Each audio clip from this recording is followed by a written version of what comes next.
아무리 가설이어도 그렇지 이게 가능할까요? 이게 코로나19 백신으로 잘 알려진 모더땡. 네, 이쪽 아시죠? 맞았어요. 모더땡이 활발히 지금 암 백신 연구를 하고 있고요.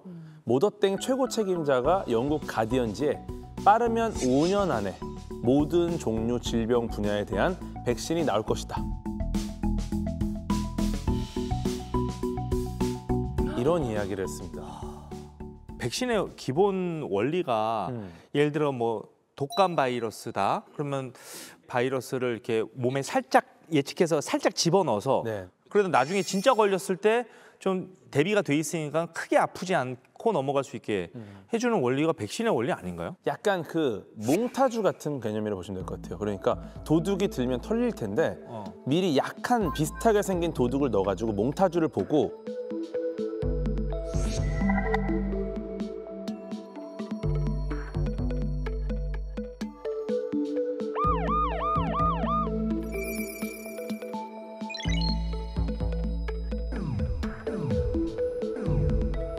경찰들이 이제 몽타주만 보고 잡을 수 있게 해주는 거죠.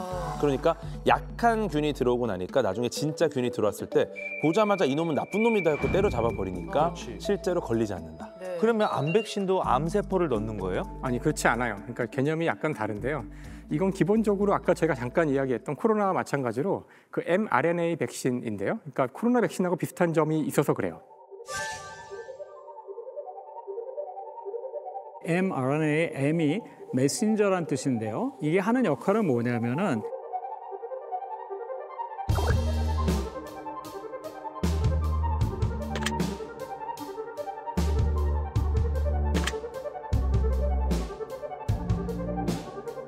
mRNA를 집어넣어주면 우리 몸이 mRNA를 통해서 스파이크 단백을 만들고 그럼 그 스파이크 단백을 우리 몸이 이거는 내게 아닌데? 라고 인지해서 거기에 대항하는 항체를 만들고 있으면 코로나 바이러스가 들어오려고 할 때 잠깐만 이건 내가 옛날에 봤던 건데 몽타주. 그래서 그 코로나 바이러스가 체내로 들어오는 것을 막음으로써 코로나가 걸리지 않거나 또는 걸렸다고 하더라도 증상을 약화시키는 쪽으로 작동하는 것이죠. 사실 그 작년 노벨 생리 및 의학상이 바로 이 mRNA 백신을 개발한 사람들한테 들어갔거든요. 네. 커털린 커리커와 드루 와이스만이 받았는데요. 물론 이제 그 노벨상이라는 것이 작년에 특히 주어진 이유 중에 하나는 이것이 코로나 백신이었기 때문에 이제 그것도 물론 중요한 이유 중에 하나였을 건데요. 네. 사실은 암 백신을 연구하고 있었던 것이 모더땡에서 이 바로 이 코로나 백신을 바로 빠르게 mRNA 백신을 빠르게 개발할 수 있었던 가장 큰 이유였다고도 하는데요. 보통의 백신은 아까 이야기하신 것처럼 몸에 세균이 들어오면은 세균에는 굉장히 복잡한 구조가 있는데 그중에 특별히 면역계가 알아내는 어떤 부위가 있어요. 그 부위를 면역계가 딱 반응을 해서 다음에 또 들어오면 몽타주, 다음에 또 들어오면은 얘를 바로 죽일 수 있는 건데요. mRNA 백신은 아예 요것만, 요 알아볼 수 있는 부위만 따로 제작해서 넣는 거예요. 요 부위를 만들 수 있는 것이 바로 mRNA거든요. 그래서 굳이 세균을 통째로 넣을 필요 없이 이것만 만들 수 있는 mRNA를 넣어주면 들어간 mRNA가 이것만 탁 만들고 면역계가 반응을 하고 그럼 그 다음에는 이만한 세균이 들어왔을 때 걔를 바로 칠 수 있는 거죠. 보고. 그래서 그런 식으로 개발된 거기 때문에 아까 모더땡이 얘기한 것처럼 이런 방식이라면 모든 종류의 어떤 병원균을 다 대처할 수 있을 테니까 5년 내에 뭐 백신이 다 나올 수 있다 이런 말을 할 수 있는 거죠. 그래서 그렇구나. 이게 몽타주도 복잡하니까 문신 하나만. 그러니까 뭐 목에 해골 문신이 있다. 그것만 가지고 잡는 겁니다. 어떻게 보면. mRNA는 심플하게. 문신만 딱 만드는 거죠. 문신만 딱 만들어서 해골 문신은 나쁜 놈이야. 훨씬 그것만 경제적으로. 알려주는. 그러면은 코로나 백신 맞는다고 우리 몸에 코로나 바이러스 넣는 것도 아닌데 왜 코로나 백신 맞고 나면 아픈 거예요? 일단 우리 몸은 외부에서 들어오는 것을 일단 밖의 것이라고 인식을 합니다. 네, 그래서 그게 일단 이거에 대응하면서 우리 몸이 반응하는 걸 이제 면역 반응이라고 해요. 그러면 코로나 백신의 mRNA 역시 우리 몸에 새로운 물질이 들어온 거랑 똑같잖아요. 그러니까 이거에 대해서 이제 우리가 뭐야? 그래서 미열, 몸살 같은 가벼운 면역 반응이 일어나는 거죠.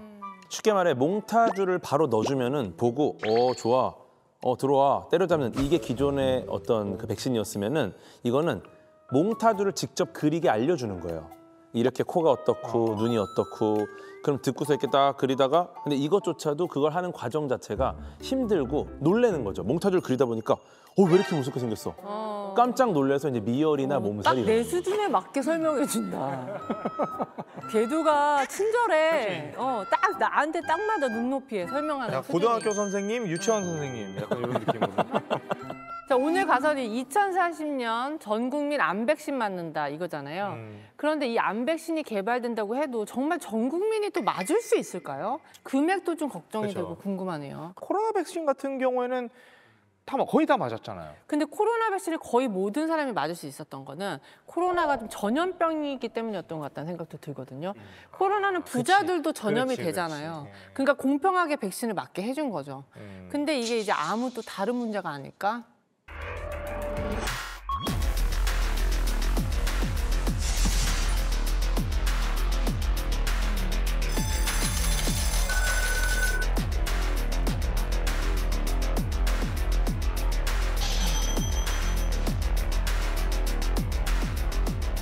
이게 전염성이 높은 질환에 대한 백신은 내가 맞지 않고 내 주변 사람이 다 맞으면은 내가 안전해지거든요. 그럼 어떻게 보면 코로나19 같은 경우는 오히려 이제 부자가 아닌 사람들을 다 맞추면은 부자들은 백신을 안 맞아도 이제 옮지 않을 가능성이 높아요. 근데 이제 이렇게 그냥 내가 이걸 걸리느냐 마느냐 이게 전염이 아니라면은 사실은 부자들이 뭐 약간 부자들의 전유물이 될 수도 있지 않을까. 좀 그런 고민도 좀 있네요. 코로나 백신 개발 과정 보면 국가에서 미국에서 그 임상 시험하는데 비용을 엄청나게 많이 대줬습니다. 사실은 백신 개발 과정에서 제일 힘든 게 대상자 찾아가지고 임상 시험하고 효과 확인하고 또 다음 단계에서 임상하고 또 이게 정말 어렵고 돈이 많이 들어가는 과정인데 이거를 국가에서 굉장히 전폭적으로 지원해주고 예산도 많이 대주고 했거든요. 그랬기 때문에 코로나19 백신은 빠르게 나왔고 빨리 다 맞출 수 있었던 거고 지금 말씀하시는 그런 백신들은 그런 과정을 다 제약회사가 해야 돼요. 좀 다르죠.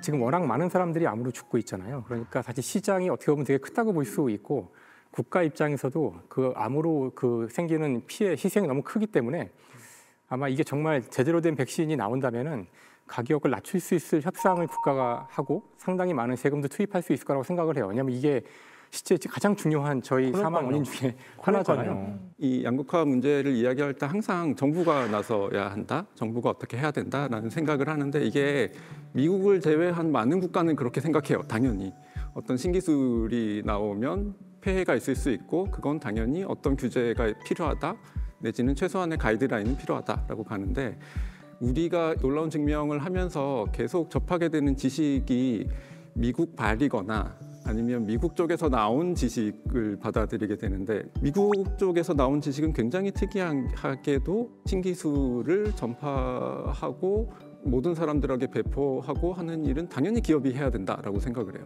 근데 우리는 당연히 그거는 정부가 해야 된다라고 생각을 하거든요. 그러니까 우리가 생각하는 국가주의 이전에 공동체가 공공성을 대표하는 어떤 기관이 처리하는 거에 대한 신뢰가 우리는 훨씬 깊고요.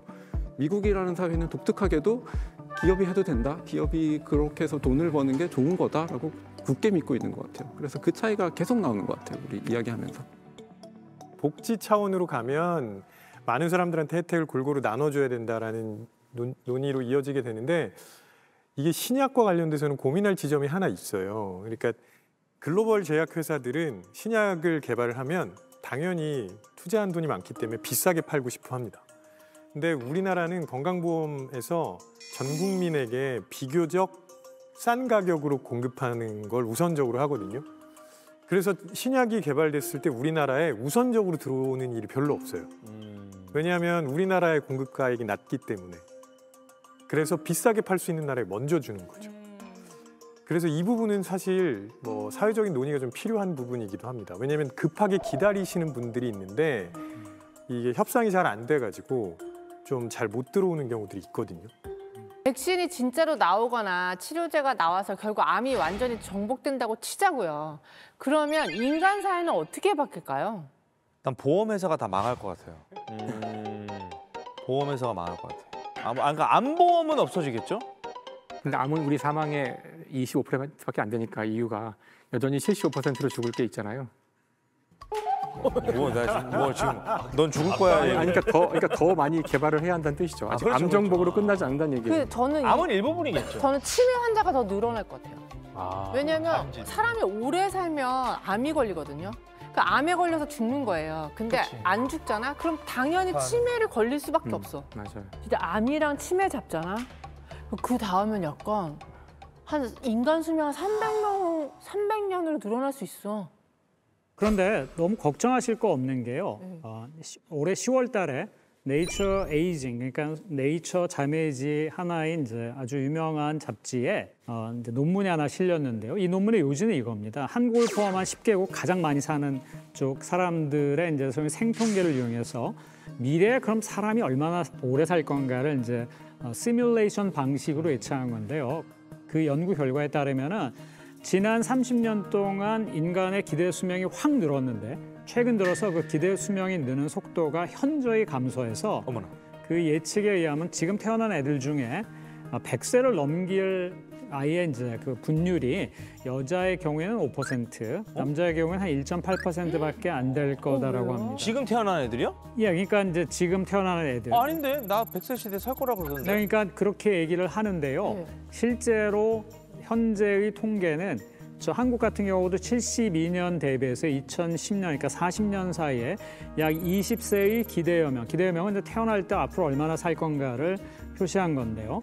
그게 20년 늘었거든요. 그런데 최근 10년 사이에 그게 뭐 한 4년밖에 안 됩니다. 그러니까 그만큼 기대 수명이 늘어나는 정도, 속도가 현격히 둔화됐고 이 얘기는 결국은 암을 정복하고 뭐 치매도 정복하고 한다고 하더라도 결국은 또 우리가 건드리지 못하는 부분들이 있어서 그리고 사람은 정해진 수명대로 사는 거다. 물론 좀 더 오래 살긴 하겠지만 그래서 뭐 너무 걱정 안 하셔도 될 것 같아요. 경환님 아까 보험에서 없어질 거 걱정하셨는데 여전히 잘 영업을 할 수 있을 것 같고요.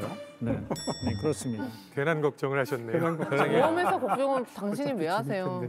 사회적으로 좀 생각해야 되는 것들이 있어요. 수명이 길어지면 일단 젊은 사람들 입장에서 세대 교체가 안 된다는 느낌을 받을 수가 있어요. 노인이겠구나. 네, 그러니까 어떤 분야든 결정권을 갖고 있는 사람은 이건 정년이 있는 게 아니거든요. 그러니까 이 사람들은 계속 그 자리를 차지할 수가 있고 이 사람들은 사실 소수죠. 그러면 젊은 세대 입장에서는 저 사람들이 세대 교체는 안 되면서 우리가 계속 부양은 해야 된다라는 생각도 할 수가 있을 것 같아요. 세대 교체가 이루어지지 않는다는 얘기는요, 꽤 많은 부작용을 가지고 올 수 있어요. 예를 들어서 그 권력을 가진 사람들이 바뀌어야 되는데 안 바뀌잖아요. 맞아. 예전에 찰스 왕세자가 왕이 되려고 수십 년을 기다렸어요. 왜? 엘리자베스 여왕이 결국 죽을 거기 때문에.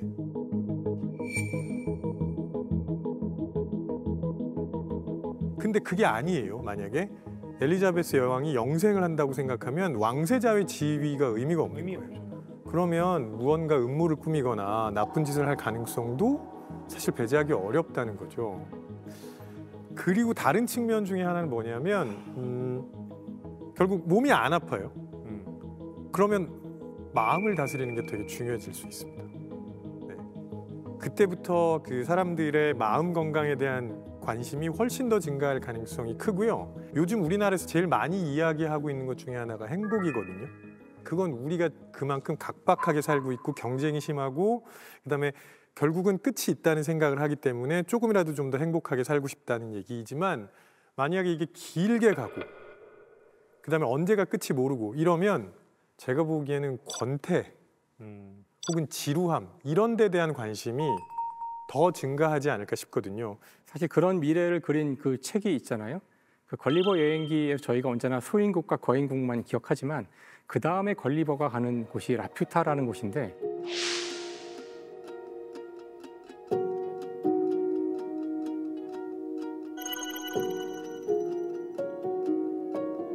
거기 보면은 그 병에는 걸리는데 죽지는 않는 그래서 모두가 다 기피하고 멀리하는 그런 그러니까 어마어마하게 나이가 많은 그런 존재들이 사회에서 완전히 쓰레기 취급을 받는 그런 장면들이 그려져요. 그러니까 이미 벌써 18세기 소설이잖아요. 그때 벌써 그런 상상을 했다는 건데요. 했구나. 사실 저는 이 이야기가 미래의 이야기라고 생각하지 않아요. 저는 이 사람들이 언제나 한 60, 70에는 다 이제 죽을 거라고 생각하고 있었던 시대에서 살았거든요. 지금은 우리 모두 100세를 얘기하고 있잖아요. 그러니까 어떤 문제가 이미 우리에겐 있냐면은 현재 우리가 가진 이 모든 시스템은 이미 벌써 평균 수명이 훨씬 짧을 때의 시스템이라는 거예요. 근데 우리가 사실 모든 일을 할 때 얼만큼의 시간이 주어져 있는지는 굉장히 중요하잖아요. 이 방송을 찍을 때에도 이 방송이 2시간짜리인지 1시간 반짜리인지에 따라서 계획이 다 달라질 텐데 현재 우리의 사회 시스템은 60, 70세에 죽는다는 전제하에 몇 세까지 학교를 다니고 대학을 가고 직업을 정하고 결혼을 하고 쭉 해서 언제 은퇴하고 다 짜여져 있어요. 근데 그 시스템이 지난 4, 50년간 변하지 않았어요. 그러네. 여전히 은퇴 시기랑 다 똑같이 기대 수명만 늘고. 그렇죠. 그러니까 시스템을 그대로 놔두고서 현재 평균 수명이 늘어났기 때문에 지금 당장 우리가 이 문제로 고통받고 있다고 생각해요. 이미 은퇴하신 분들이 할 일이 없거나 벌써 우리도 당장 뭘 해야 하지 이런 고민도 있고 이미 벌써 젊은 세대가 없고 그러니까 이거는 미래의 문제가 아니라 지금의 문제고 현재도 우리가 쉽지 않아요. 현재도 우리가 이거 바꿔야 되는데 당장 은퇴하는 정년 시기를 몇 년 늦추는 것조차도 쉽지 않은 문제잖아요. 그래서 한가로운 얘기가 절대 아니라 우리가 어떻게 결혼을 해야 되고 직업을 언제 결정해야 되고 직업을 한 번 갖는 게 맞는 건지 결혼을 그렇게 오래 하는 것이 결혼 생활을 유지하는 게 정말 좋은 건지 이런 얘기들을 네? 잠깐만요. 이거 참 너무 개인적인 아니 그러니까 결혼 생활을 한 번 하는 것이 평생 핫뿌리가 될 때까지. 암을 정복하면은 오래 살면 좋은 거지 뭐 그냥 그런 것만 생각했지 이렇게 상상지 못한 사회적인 문제나 뭐 또 다른 질병에 맞닥뜨리거나 그렇게 될 거라고는 생각을 못했어요. 사실 근본적으로 물리학 법칙은 우리가 죽음을 정복하기는 어렵다는 걸 얘기해줘요. 그러니까 연력학 제2법칙이라고 해서 언제나 망가져가는 게 자연의 원리거든요. 다세포 생물이 탄생을 한 이후 다세포 생물이 치러야 되는 대가가 죽음이라는 거예요. 사실은 기본적으로 우리는 죽음을 안고 태어난 존재라는 건데 그걸 우리가 억지로 이제 막 밀고 하면은 지금 보지 못했던 이런 질병도 있었구나, 이런 종류의 변이도 가능하구나, 이렇게도 죽는구나. 이렇게도 죽는구나. 자꾸 그런 일들을 보게 될 뿐이지 결국은 생명이 가진 어떤 한계가 있을 거라고 생각하고 근데 물론 남은 마지막 그 가능성은 이제 저희가 한번 얘기했지만 이제 몸을 다 기계로 바꾸는 또는 이제 그 인공 장기를 끼우고 뭐 이런 종류의 가능성이 남아 있을 수는 있는데 그렇게까지 하고 근데 싶지 이제 그게 과연 인간인지는 또 논의해봐야겠죠. 그렇지. 그렇게 했을 때 그게 나인지 그래서 사실은 우리가 그렇게까지 하고 싶지 않다고 하시고 갑자기 100년 후에 끼고 나타나는 거야. 기계 독용한 이렇게 터미네이터야. 나 폐 300만 원짜리 했잖아. 이러면서 막 갈아 끼우고 막. 나는 그냥 죽음이 있기 때문에 지금 이게 나아가는 것이 의미가 있는 것 같아가지고. 일단 주어진 시간을 잘 사는 것도 더 중요하지 않을까. 네.